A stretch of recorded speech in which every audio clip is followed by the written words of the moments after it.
సూర్యాపేట జిల్లా కేంద్రంలో స్థానిక ఎమ్మెల్యే మాజీ మంత్రి జగదీష్ రెడ్డి శుక్రవారం క్యాంపు కార్యాలయంలో మీడియాతో మాట్లాడారు. రాష్ట్రంలో యూరియా కొరత పట్ల రైతాంగం ఎదుర్కొంటున్న సమస్యలపై, కాళేశ్వరం ప్రాజెక్టులపై కోమటిరెడ్డి చేసిన వ్యాఖ్యలపై మండిపడ్డారు. రాష్ట్రంలో యూరియా విషయంలో ప్రభుత్వం పూర్తిగా విఫలమైందన్నారు.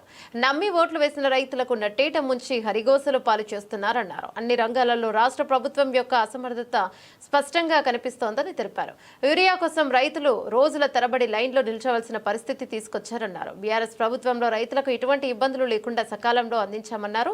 వాళ్ళ పార్టీ మంత్రులే యూరియా లేదంటుంటే ఇక రేవంత్ మాత్రం సరిపడా ఉందని అబద్ధం చెప్తున్నారన్నారు. 2014కు ముందు నీళ్ల కోసం కొట్టుకున్నోళ్లు నేడు యూరియా కోసం కొట్టుకునే పరిస్థితి కాంగ్రెస్ ప్రభుత్వం తెచ్చిందన్నారు. ప్రభుత్వ హాస్టల్లో పిల్లలే భోజనం సరిగ్గా లేదని ధర్నాలు చేస్తున్నారన్నారు. 7-8 మెస్ ఛార్జీలు ఇవ్వలేని పరిస్థితి ఈ రాష్ట్ర ప్రభుత్వాన్ని ఎద్దేవా చేశారు.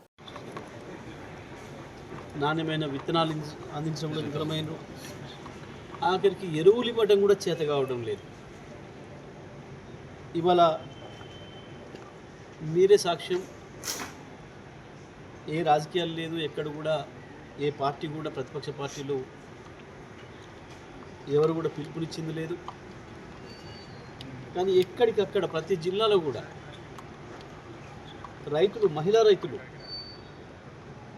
ఏ రకంగా ఇబ్బందులు పడుతున్నారో, ఏ రకంగా గోడలెక్కి గేట్లెక్కి దునికిపోవాల్సిన పరిస్థితులు ఉన్నారో, పాపం లైన్ దగ్గర నేనే ముందనుకొని నెట్టుకొని కొట్టుకోవాల్సిన దుస్థితికి వచ్చిండ్రో, స్కూల్ పిల్లల్ని తీసుకొచ్చి లైన్లలో పెట్టుకోవాల్సిన పరిస్థితికి వచ్చిండ్రో, ఆఖరికి చంటి పిల్లల్ని సంకన పెట్టుకొని వచ్చి బహిరంగ ప్రదేశంలో పాలు ఇవ్వాల్సిన పరిస్థితి, దయనీయమైన పరిస్థితికి వల్ల రాష్ట్ర రైతాంగం నెట్టివేయబడ్డారు. అంటే కాంగ్రెస్ పార్టీకి రాష్ట్ర రైతాంగం పట్ల, వ్యవసాయ రంగం పట్ల ఏమాత్రం శ్రద్ధ ఉందో మనకు అర్థమవుతుంది. నమ్మి ఓట్లేసిన రైతుల్ని ఏ రకంగా నాశనం చేస్తుందో మనకు స్పష్టంగా కనబడుతూ ఉంది.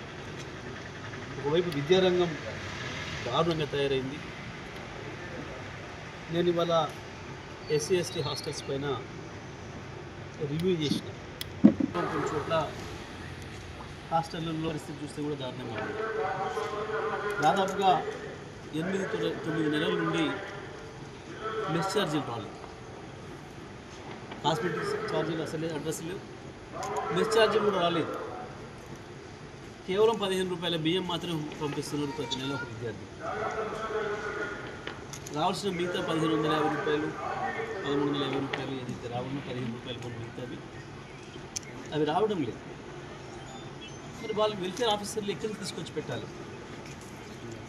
ఎట్లా తీస్తారు? అప్పిచ్చే వాళ్ళు మాత్రం ఎంతకాలం ఇస్తారు? చిన్న చిన్న వ్యాపారాల దగ్గర తేవాలి వీళ్ళు. రేవంత్ రెడ్డి తెచ్చినట్టు అదానీల దగ్గర, అంబానీల దగ్గర తేలేరు కదా పాపం సోషల్ వెల్ఫేర్ హాస్టల్ ఆఫీసర్స్.